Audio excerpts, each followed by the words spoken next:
Salut à tous, on se retrouve pour une nouvelle vidéo. Aujourd'hui, on va parler de logotype et plus précisément des règles à appliquer lorsqu'on crée un logotype. Je suis Marie Ligné et vous regardez Branding Nation. Souvent, quand on crée un logo, on a envie de mettre toutes les idées qu'on a dedans, de refléter toute la personnalité de notre entreprise. En réalité, il va falloir choisir une direction et aussi au niveau des techniques à utiliser, je vais vous donner quelques conseils pour que votre logo soit utilisable partout, sur tout support et que vous n'ayez pas des problèmes ensuite graphiquement au niveau de la cohérence et au niveau du rendu.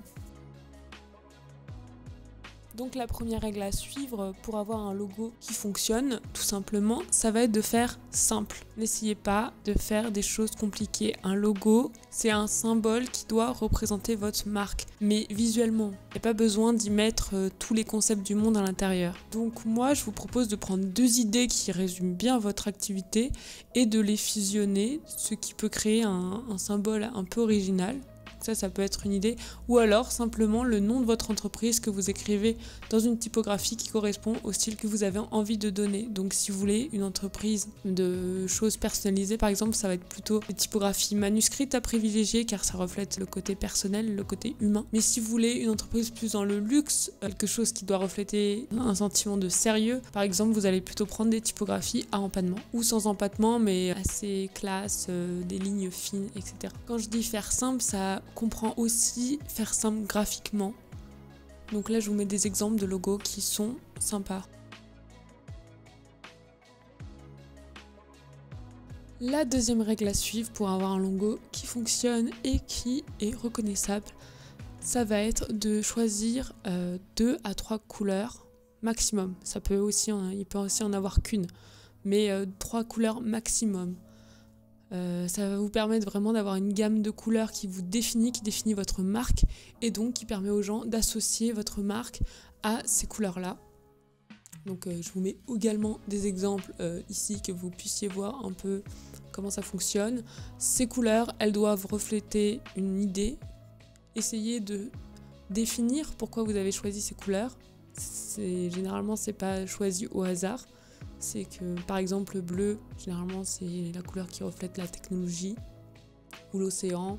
Le vert, ça va être plutôt l'écologie, etc. Donc choisissez 2-3 couleurs pour votre logotype et ensuite pour votre identité visuelle, vous allez pouvoir décliner ces 3 couleurs en une petite palette de 5-6 couleurs qui va vous permettre d'avoir plus de choix pour tout ce qui est vos visuels sur les réseaux sociaux, vos miniatures, vos produits, etc. La troisième règle à suivre pour créer son logo, ça va être de faire du vectoriel. Souvent, il y a des gens qui commencent à créer leur logotype sur Photoshop ou même juste le papier et ensuite qui vont le redessiner sur Photoshop, etc. Je vous conseille vraiment pas parce que ça va vous faire du pixel. Et le pixel, ça veut dire que vous n'allez pas pouvoir l'agrandir à la taille que vous voulez. Si un jour vous avez une demande sur une affiche plus grande ou sur d'autres formats que vous n'aviez pas prévus à la base, eh bien vous allez être embêté parce que votre logo il va être tout pixelisé. Donc l'avantage de le faire en vectoriel, ça vous permet vraiment d'avoir un logo qui s'adapte à tous les formats dont vous aurez besoin et aussi dont vous allez pouvoir changer la couleur sans souci. Donc si un jour vous avez besoin de passer votre logo en blanc pour le mettre sur un fond de photo ou sur un fond coloré, vous allez pouvoir le faire très facilement grâce au vectoriel. Donc pour ça, il y a plusieurs logiciels. Moi, j'utilise Illustrator, mais je crois qu'il y en a d'autres, donc je vous mettrai une liste en description. Si vous n'avez pas Adobe, vous puissiez quand même créer votre logo en vectoriel. La quatrième règle à suivre, ça va être d'être lisible. C'est-à-dire que votre logo, on doit pouvoir à la fois le reconnaître, mais on doit aussi pouvoir le comprendre. Donc si votre typographie, votre nom d'entreprise n'est pas écrit clairement, ça va être compliqué de le lire. Et surtout quand vous démarrez, c'est quand même très important que les gens puissent identifier votre entreprise et sachent à quoi son nom correspond. Moi, je suis déjà retrouvée dans une entreprise qui avait un logo où en fait le nom n'était pas lisible et du coup on pensait que c'était un autre nom que celui qui était réellement à la boîte. Je sais pas si c'est clair, mais en tout cas pour moi c'était pas clair du tout. Quand j'ai vu le logo, je l'ai appelé de telle manière et ensuite quand je suis arrivée dans l'entreprise, on m'a dit « Ah non, mais en fait le nom de l'entreprise c'est ça ». Donc voilà, c'était pas cohérent et puis ça crée vraiment des problèmes après au niveau de l'image de marque et de votre future notoriété. Donc quand je dis aussi faire lisible, je parle aussi au niveau du symbole. Le mieux généralement quand on crée un logotype, c'est qu'il puisse s'insérer dans des formes géométriques, parce que l'œil humain reconnaît plus facilement les formes géométriques. Et du coup, si vous pouvez l'insérer facilement dans un rond, dans un carré, dans un rectangle, en fait l'œil il voit les choses d'abord en globalité avant de voir les détails, et donc il va mieux percevoir la forme du logo, et donc il va plus facilement le lire. Essayez que votre logotype rentre dans une forme géométrique. La 5e règle à suivre, et celle-là je la mets un peu en option parce que c'est vrai qu'aujourd'hui c'est pas mal utile mais ce n'est pas non plus obligatoire, c'est d'avoir un logo responsive entre guillemets. Vous savez, quand on parle de site internet, on dit responsive parce qu'il s'adapte aux différents écrans.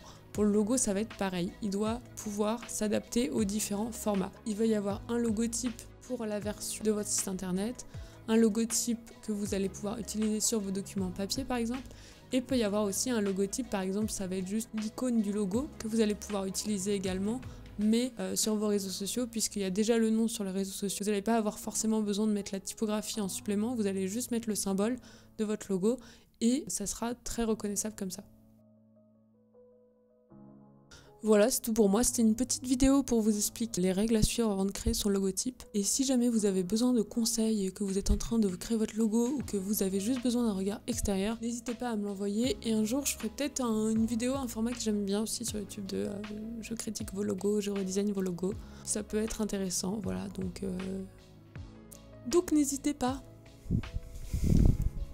C'est tout pour moi. N'hésitez pas à regarder mes autres vidéos que j'ai fait précédemment.